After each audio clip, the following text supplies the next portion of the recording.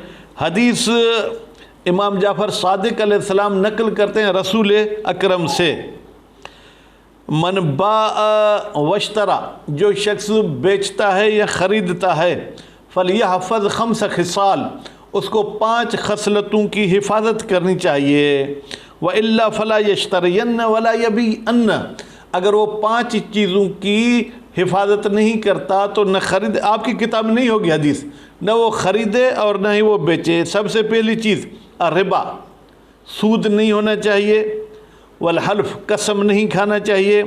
وکتمان العیب, عیب نہیں چھپانا چاہیے. والحمد اذا باع, اور جب بیچے تو تعریف نہیں ہونی چاہیے. والذم اذا اشترا, اور جب خریدے تو اس کی مذمت بیان نہیں کرنی چاہیے. وَلِأَنَّ ذَلِكَ مِن تَمَامِ الْإِيمَانِ وَنَصِيحَةٍ, اب یہ کتاب کی طرف آگئے, کہتے ہیں عیب ذکر کرنا یہ دلالت کرتا ہے کہ آپ کا ایمان مکمل ہے, اور یہ دلالت کرتا ہے کہ آپ نصیحت والا عمل کرنا چاہتے ہو. بھائی خریدنا چاہو تو خریدو, لیکن میری اس چیز میں, میری موبائل میں, میری بکری میں یہ عیب ہے. السادسو, جناب 6واں ادب کیا ہے, ترک الحلف, قسم نہیں کھاؤ. علی البیع و شرائع, نہ بیچنے پر نہ خریداری پر. مثلا توجہ بھائی, آپ موبائل بیچنا چاہتے ہیں, ثقلین شاہ کہتے ہیں کاظم خدا کی قسم مومن کو تو میں نے 10,000 کی نہیں دی, بھائی قسم کیوں کھاتے ہو؟ اگر سچی قسم ہے تو نہیں کھاؤ، اور اگر جھوٹی قسم ہے تو وہ حدیث کے لفظ آگے بتائیں گے۔ قال صلی اللہ علیہ وآلہ وسلم، رسول اکرم نے فرمایا، ویل للتاجر، افسوس ہے اس تاجر کے لیے، خوب، من لا واللہ و بلا واللہ، جو یہ قسم کھاتا ہے۔ بیٹا لا واللہ کسی چیز کے نفی کے لیے قسم کھائی جاتی ہے، لا واللہ خدا کی قسم اس میں کوئی عیب نہیں، بلا واللہ یہ اس بات کے لیے خدا کی قسم اس میں یہ خوبیاں ہیں۔ وقال علیہ السلام، اب یہ حدیث بیٹا یہاں آ گئی، اور نبی کریم نے فرمایا جو بیچتا ہے خریدتا ہے اس کو 5 خصلتوں کی جو ہے کیا ہے حفاظت کرنی چاہیے، ورنہ نہ وہ کچھ چیز خریدے نہ کچھ بیچے۔ وہ 5 چیزیں میں نے آپ کو بیان کر دی، ان کو دوبارہ ترجمے کرنے کی ضرورت نہیں ہے۔ وقال الکاظم علیہ السلام، اور امام موسیٰ کاظم علیہ السلام نے فرمایا، ثلاثۃ لا ينظر اللہ الیہم، 3 ایسے بندے ہیں جن کی طرف رب نظر نہیں کرتا۔ بیٹا کہ اللہ کی آنکھ ہے، کیا نظر کرے گا؟ یعنی کرم نہیں کرے گا، یعنی رحم نہیں کرے گا۔ وہ کون سے 3 ہیں؟ احدہم، ان 3 میں سے ایک بندہ، اتخذ اللہ عز وجل بضاعۃ، جس نے اللہ کو ایک سامان سمجھ رکھا ہے، لا یشتری الا بیمین، وہ کوئی چیز نہیں خریدتا مگر قسم کے ساتھ، ولا یبیع الا بیمین، اور کوئی چیز نہیں بیچتا مگر قسم کے ساتھ۔ مثلا بیٹا وہ آپ سے موبائل خریدنے آیا، خدا کی قسم ایسی موبائل تو میرے گاؤں میں مل رہی تھی لیکن میں بس آپ سے خرید رہا ہوں۔ وہ کوئی چیز بیچنا چاہتا ہے، خدا کی قسم بہت لوگ مجھ سے مانگتے ہیں لیکن آپ دوستوں میں آپ کو دے رہا ہوں۔ کہتے ہیں یہ ایسے جو کرے گا اللہ اس پر نظر نہیں کرے گا۔ وہ موضع الادب الحلف صادقا، کہتے ہیں کہ ادب یہ ہے کہ سچی قسم نہیں کھاؤ۔ اما الکاذب، لیکن اگر کوئی جھوٹی قسم کھائے گا، فعلیہ لعنت اللہ، تو اس پر اللہ کی لعنت ہے۔ السابع، جناب 7واں ادب، المسامحۃ، المسامحۃ کا فی الحال میں جو ہے کیا ہے جناب، چلو اردو کا لفظی کہتا ہے آسانی کرے معاملے میں۔ یعنی کیا؟ یعنی ایسا نہیں کہ بھائی 5000 لوں گا، اس نے کہا بھائی 5000 تو نہیں، بھائی پھر جاؤ، یہ راستہ کھلا ہے۔ وہ دروازے پہ پہنچا، بھائی آؤ آؤ چلو تم 200 کم کر دو، پھر بیچارہ وہ جائے، پھر آؤ بھائی 200 اور کم۔ بھائی آپ آیا ہے، آپ کہیں بھائی اتنی گنجائش ہے، لینا چاہو تو بسم اللہ، نہیں تو آپ کی مرضی۔ خو فیہما، فیہما کی ضمیر جائے گی بیٹا بیع و شراء کی طرف، خصوصاً فی شراء آلات طاعت، خاص طور پر جو عبادات میں سامان استعمال ہوتا ہے، قرآن مجید ہے، نہج البلاغہ ہے، جا نماز ہے، خاک شفا ہے، تسبیح ہے، فإن ذالک موجب للبرکت و زیادت۔ اگر اس میں آپ اتنی سختی نہیں کریں گے، مناسب نفع رکھ کے بیچیں یا خریدیں، تو اس کی وجہ سے برکت بھی ہوگی اور زیادت، آپ کے مال میں اضافہ بھی ہوگا۔ وَقَضَى يُسْتَحَبُّ فِي الْقَضَاءِ وَالْاِقْتِضَاءِ، اس بات پر ہم شاید کم عمل کرتے ہیں۔ کہتے ہیں اسی طریقے سے مستحب قضا، قرض کی ادائیگی۔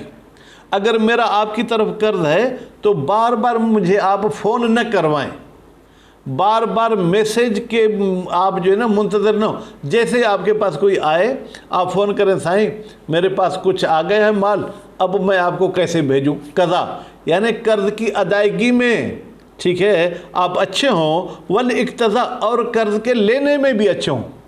اگر آپ کا کسی کی طرف قرض ہے، ہر روز کھانے والے ٹائم کے پر اس کے پاس پہنچ جاتے ہیں، السلام علیکم بھائی کیا حال ہے؟ الحمدللہ بھائی میں اپنا قرض لینے آیا ہوں۔ وہ صاحب بھی کہتا ہے جناب ابھی تو گنجائش نہیں، آئیں کھانا کھائیں، چلے کھانا کھا لیتے ہیں۔ بھائی اس بیچارے کا ستیہ ناش کر دیا یار تم نے۔ نہیں، قرض لینے میں بھی آسانی کرو، للخبر، اس لیے کہ اس کے بارے میں بھی جو ہے کیا ہے وہ حدیث آئی ہے۔ وہ حدیث کیا ہے؟ وہ حدیث بہرحال جو ہے کیا ہے رسول اکرم صلی اللہ علیہ وآلہ وسلم کی ہے۔ بارک اللہ، اللہ تعالیٰ برکت ڈالتا ہے، علی سہل البیع، جو آسانی کے ساتھ بیچتا ہے، وہ سہل الشراء، جو آسانی کے ساتھ خریدتا ہے، وہ سہل القضاء، جو قرض ادائیگی میں آسانی کرتا ہے، وہ سہل الاقتضاء، اور جو قرض لینے میں آسانی کرتا ہے۔ خوب، تو الثامن، تکبیر المشتری ثلاثن، بیٹا جب کوئی شخص خریدتا ہے تو خریدنے کے بعد 3 مرتبہ کہے اللہ اکبر اللہ اکبر اللہ اکبر، وتشہدہ شہادتین، اور بعد الشراء خریدنے کے بعد کہ اشہد اللہ الہ الا اللہ وحدہ لا شریک لہ واشہد ان محمدن عبدہ ورسولہ، یا محمدن رسول اللہ، ولیقل بعدہما، تکبیر اور شہادت کے بعد کیا کہے اللہم، اے میرے اللہ، انی اشتریتہ، بتحقیق میں نے اس چیز کو خریدا ہے، التمس فیہ من فضلک، میں مانگتا ہوں آپ کے فضل سے اس چیز میں کہ آپ اس میں اپنا فضل کریں، فجعل لی فیہ فضلا، تو اس چیز میں میرے لیے فضل قرار دے، اللہم انی اشتریتہ، اے اللہ میں نے اس چیز کو خریدا ہے، التمس فیہ رزقا، میں اس میں آپ سے مانگتا ہوں کہ رزق قرار دے، فجعل لی فیہ رزقا، تو میرے لیے اس میں رزق قرار دے۔ صلی اللہ علیہ محمد و آل محمد۔